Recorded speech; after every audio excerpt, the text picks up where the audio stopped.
Sekarang kita akan membahas tentang sudut positif dan sudut negatif. Sudut positif itu jika diputar berlawanan arah jarum jam. Dalam trigonometri terdapat 4 kuadran.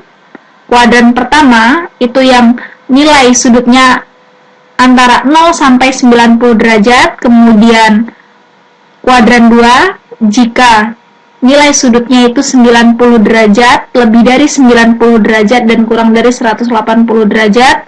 Kemudian kuadran 3 jika sudutnya itu lebih dari 180 derajat dan kurang dari 270 derajat. Dan kuadran 4 jika sudutnya lebih dari 270 derajat dan kurang dari 360 derajat. Dan ketika dikonversikan ke radian, tetanya itu lebih dari 0 kurang dari V per 2. Yang kuadran 1, kuadran 2-nya teta lebih dari V per 2 dan kurang dari V. Kemudian kuadran 3 lebih dari V dan kurang dari 3V per 2. Dan kuadran 4-nya lebih dari 3V per 2 dan kurang dari 2V. Sudut negatif jika perputarannya searah jarum jam. Jika kita buat pada bidang koordinat dan kita membuat grafiknya, maka sudut negatif itu yang diwakili di sebelah kiri 0 derajat. Yang di sebelah kanan 0 derajat itu kita membuat grafik fungsi trigonometri untuk yang sudutnya positif. Yang di sebelah kiri itu nanti yang negatif. Untuk periodenya itu masih sama antara 0 derajat sampai negatif 90 derajat. Itu di kuadran 4. Kemudian negatif 90 derajat hingga 180 di antara itu kuadran ketiga. Negatif 270 derajat hingga negatif 360 derajat di antara itu kuadran pertama. Begitu juga jika dikonversikan ke radian bisa dilihat di tabel. Sudah dijelaskan sebelumnya bahwa fungsi trigonometri itu memiliki beberapa penerapan. Ini hanya beberapa contoh, yaitu untuk menentukan ukuran panjang atau jarak antar dua titik menggunakan aturan sinus atau kosinus. Kemudian menentukan luas daerah suatu bangun yang berbentuk segitiga, atau luas daerah yang bukan berbentuk segitiga namun dapat dipartisi atau dibentuk menjadi beberapa segitiga bangun tersebut. Nanti bisa digunakan aturan sinus pada luas, bisa digunakan rumus Heron, dan lainnya. Kemudian pemanfaatan sudut elevasi dan sudut delevasi.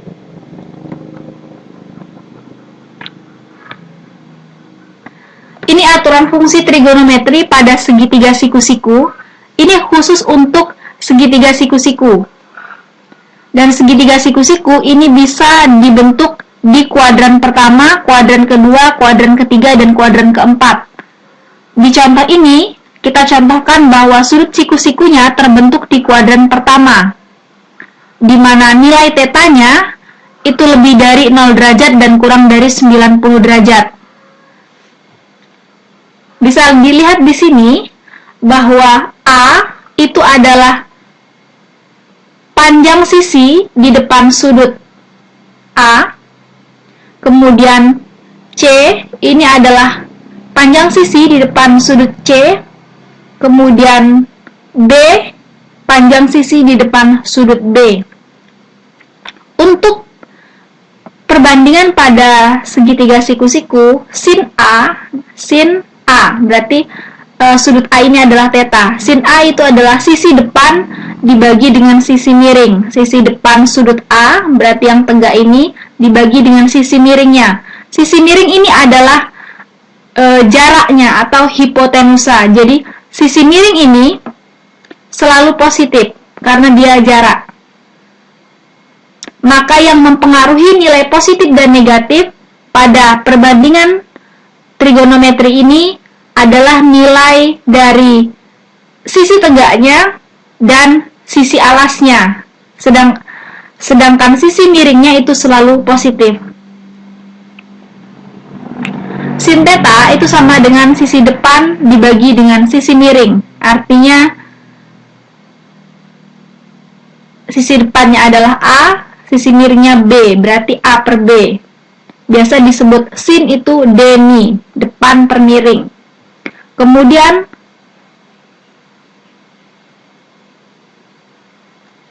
ini kosekan, kosek A. Kosek itu adalah kebalikan dari sin. Jadi kosek itu adalah 1 per sin.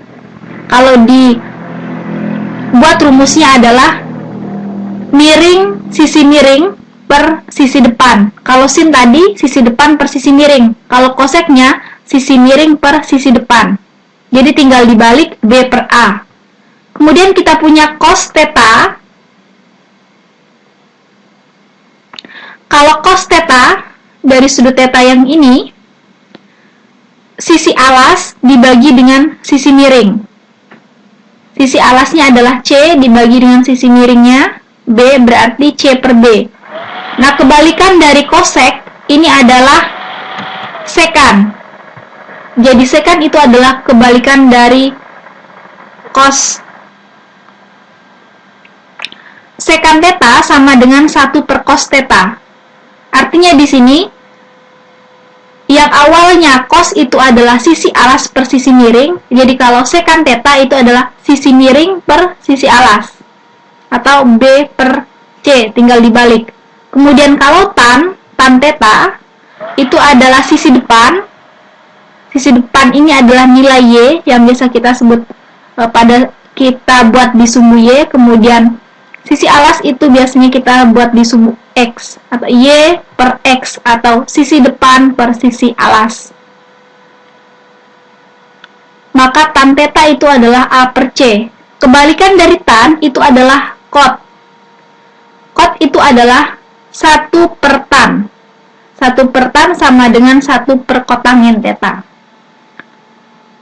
Maka untuk rumus cot A itu adalah sisi alas dibagi sisi depan, C per A, dibalik. Ini khusus perbandingan pada segitiga siku-siku.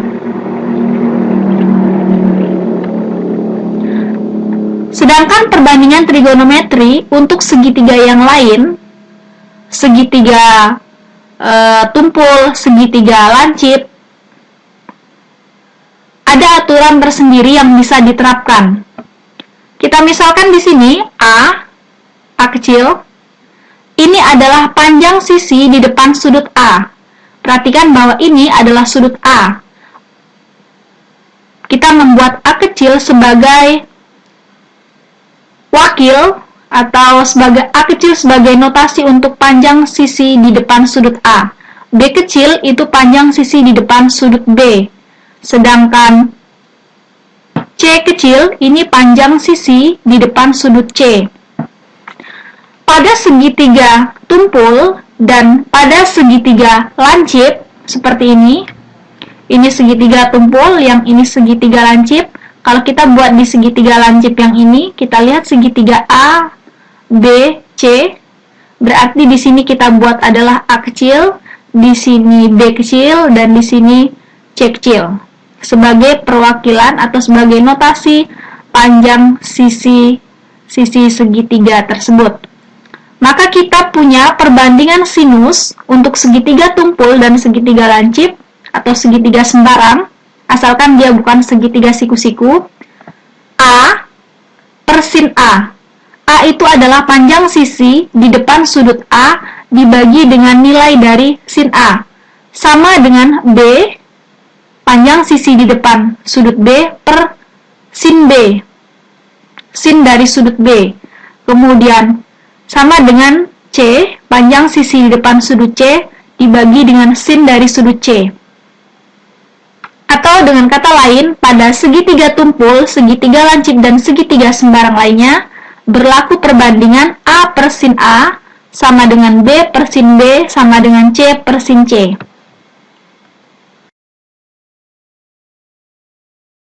Selain aturan sinus, berlaku juga aturan kosinus pada segitiga sembarang, artinya di sini pada segitiga tumpul, segitiga lancip, dan segitiga lainnya. Di sini ada gambar suatu segitiga sembarang di mana kita tidak tahu apakah ini segitiga tumpul atau lancip.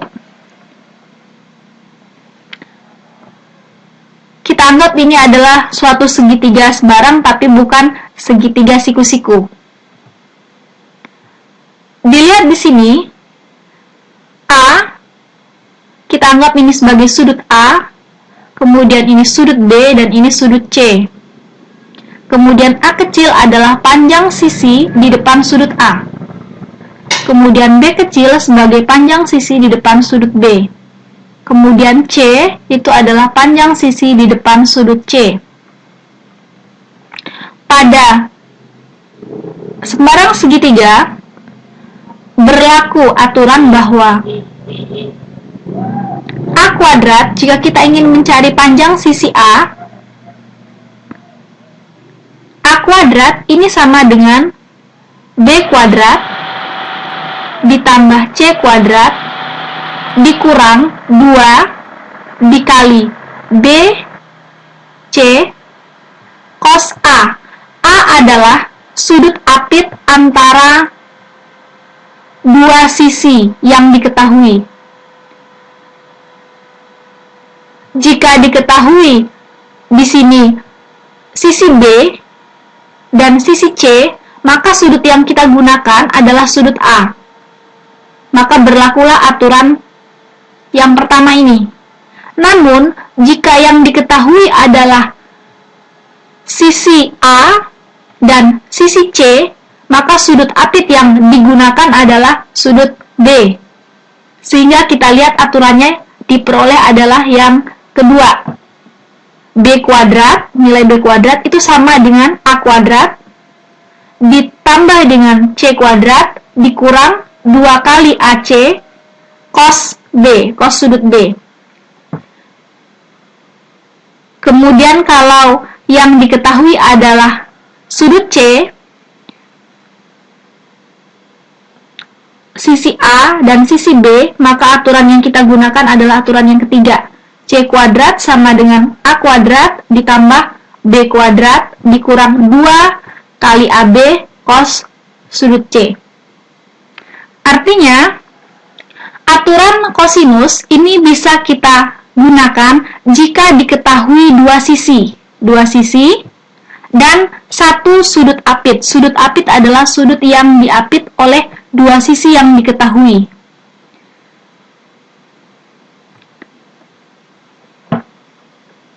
Kita kembali lagi ke sin. Aturan sinus kosinus di sini untuk aturan sin bisa digunakan jika diketahui satu sudut, misalnya diketahui sudut A saja, kemudian dua sisi, diketahui sisi B dan sisi A, maka kita gunakan aturan yang A per sin A sama dengan B per sin B. Jika diketahui dua sudut, sudut A dan sudut B, dan satu sisi, misalnya sisi B, bisa kita gunakan aturan sinus juga. A per sin A sama dengan B per sin B. Jadi untuk aturan sinus, itu minimal diketahui dua sisi, satu sudut. Atau dua sudut, satu sisi. Nah, sudutnya ini tidak perlu sudut apit.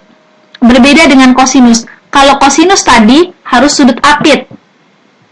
Kalau kosinus yang diketahui, kalau kita gunakan aturan kosinus, ketika sudut yang diketahui itu adalah sudut apit. Ini diketahui sisi B, sisi A, dan sudut C. Maka kalau kasusnya seperti ini, kita gunakan aturan kosinus.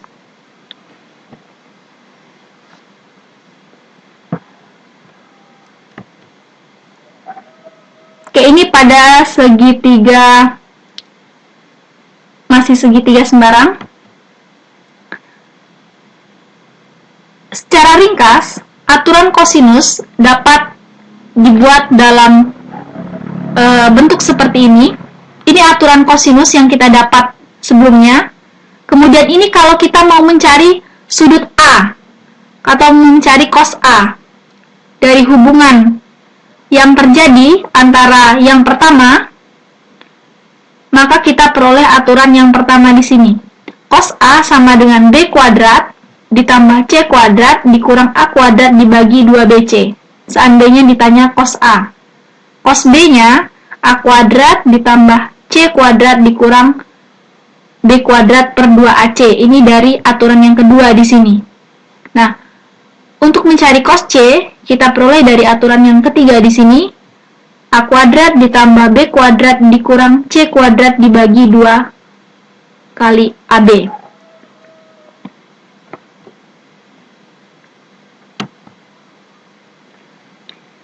Oke, ini aturan sinus kosinus juga dapat digunakan untuk mencari luas daerah segitiga. Perhatikan gambar, ini ada suatu segitiga ABC. Untuk mencari luas segitiga ABC, rumus yang biasa digunakan adalah luas sama dengan alas dikali tinggi. Dalam hal ini, di gambar ini, tingginya adalah H. Kemudian alasnya adalah B, berarti kalau kita gunakan rumus biasa, luas segitiga ABC ini adalah luas sama dengan setengah dikali B dikali H. Kita belum tahu berapa tingginya, oleh karena itu, kita bisa menggunakan hubungan sinus. H itu adalah sisi di depan sudut A, maka di sini bisa digunakan aturan sin pada suatu segitiga siku-siku. Oke, pada segitiga yang ini, sudut A, sin sudut A ini sama dengan H dibagi C. Artinya, H ketinggiannya ini sama dengan sin A dikali C. Nah, kita perlu C dikali sin A. Karena ini tadi kita peroleh dari hubungan trigonometri pada segitiga siku-siku. Untuk menentukan luas suatu segitiga yang belum diketahui ketinggiannya, maka kita menggunakan aturan sinus untuk membantu menentukan tingginya. Sehingga kita peroleh bahwa luas sama dengan setengah, alasnya itu adalah B, sedangkan tingginya diganti C sin A. Jika kita menggunakan sudut A. Namun jika kita menggunakan sudut C, kita ganti tingginya menjadi A sin C. Jadi kalau kita lihat dari sudut C di sini, sin C sama dengan H per A. Artinya H sama dengan A sin C. Sehingga kita peroleh rumus yang ini. Luas sama dengan setengah dikali alas, alasnya B, dikali tingginya A sin C. Jika kita gunakan B sebagai sudutnya, maka kita harus membuat di sini garis tinggi, mengakibatkan A adalah alas dari segitiga ABC ini. Karena di sini kita ciptakan garis tinggi, maka C itu berperan sebagai sisi miringnya. Maka di sini kita dapat H itu sama dengan ketinggian dari segitiga ini. Sin B sama dengan H per C. Maka H sama dengan C sin B. Maka kita peroleh rumus yang kedua. Jadi dalam suatu segitiga sembarang, baik itu lancip, tumpul, dan lainnya, untuk bisa menghitung luas segitiganya, maka bisa dibuat garis tingginya dan digunakan aturan sinus sesuai dengan posisi garis tinggi yang telah dibuat. Ini adalah rumus Heron. Heron adalah ahli teknik dan matematikawan Mesir kuno. Rumus Heron ini bisa digunakan untuk menentukan luas segitiga jika ketiga sisinya diketahui. Ini rumus Heron, luas sama dengan S. S itu adalah setengah keliling segitiga, artinya sisi A tambah sisi B tambah sisi C dibagi 2, itu setengah keliling segitiga. Berarti luas sama dengan akar dari S, setengah keliling segitiga, dikali S min A, panjang sisi di depan sudut A, dikali S min B, B panjang sisi di depan sudut B, kemudian S min C panjang sisi di depan sudut C. Kemudian hasilnya diakarkan. Itu dapat digunakan untuk mencari luas segitiga.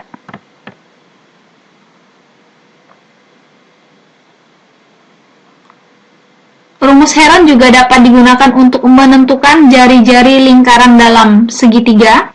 Dengan memperhatikan gambar segitiga ini dan suatu lingkaran di dalamnya, maka kita peroleh hubungan seperti ini, sehingga rumus jari-jari lingkaran dalam segitiga diperoleh yang ini.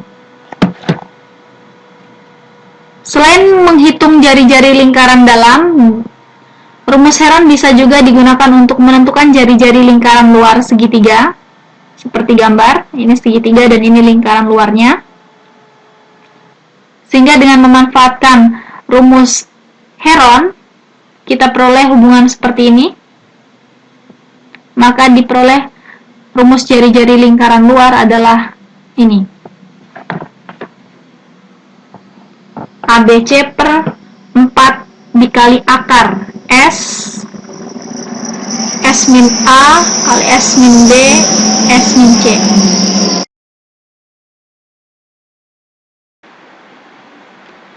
Sudut elevasi dan sudut depresi. Gambar kiri adalah sudut elevasi dan yang sebelah kanan adalah sudut depresi.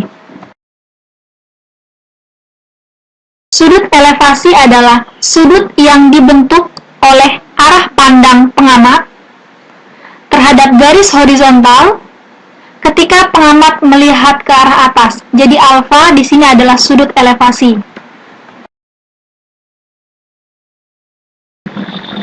Sudut depresi adalah sudut yang dibentuk oleh arah pandang pengamat terhadap garis horizontal ketika pengamat melihat ke bawah. Alfa di sini adalah sudut depresi.